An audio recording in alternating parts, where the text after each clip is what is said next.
As part of the USC Dornsife Los Angeles Times poll, we asked voters about two very important measures that would dramatically change California's criminal justice system if they pass this November.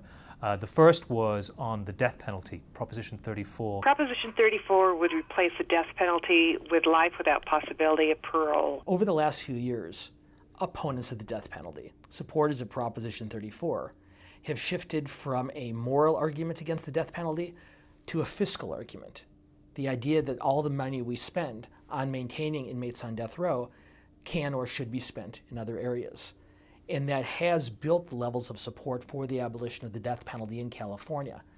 But when you ask state voters overall, the majority of Californians, and by a pretty big margin, still do support the death penalty. And so while the initiative can still build support toward passage, even the shift of argument does not seem to have moved sufficient votes to change the likely outcome. Republicans tend to be very strong in opposition, and pluralities of Democrats and independents tend to favor it.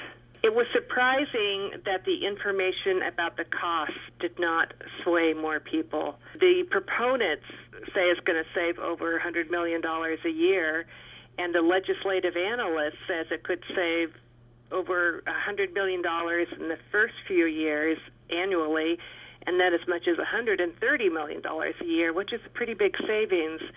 And at a time of difficult, economic circumstances, you would have thought that argument might have had more resonance, but it didn't. Even though Californians tell our pollsters they are still strongly in support of the death penalty, it does appear that they're reconsidering their historic support for the three strikes and you're out measure that first passed on the ballot all the way back in 1994. The USC Dornsife LA Times poll found that there was support for the proposition by a margin of more than 3-1.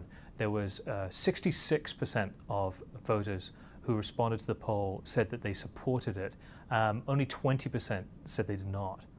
But as the state goes through year after year of severe budget crisis, California voters are beginning to look for a way to save money. And while they want to see violent criminals punished, it looks like they're heading toward adjusting three strikes and you're out. What was interesting, actually, about the poll is that the support for Proposition 36 was across the board. Even conservatives, even a majority of conservatives supported changing the three strikes law. They're saying if that third strike isn't violent, perhaps 25 years to life in prison is too severe a penalty.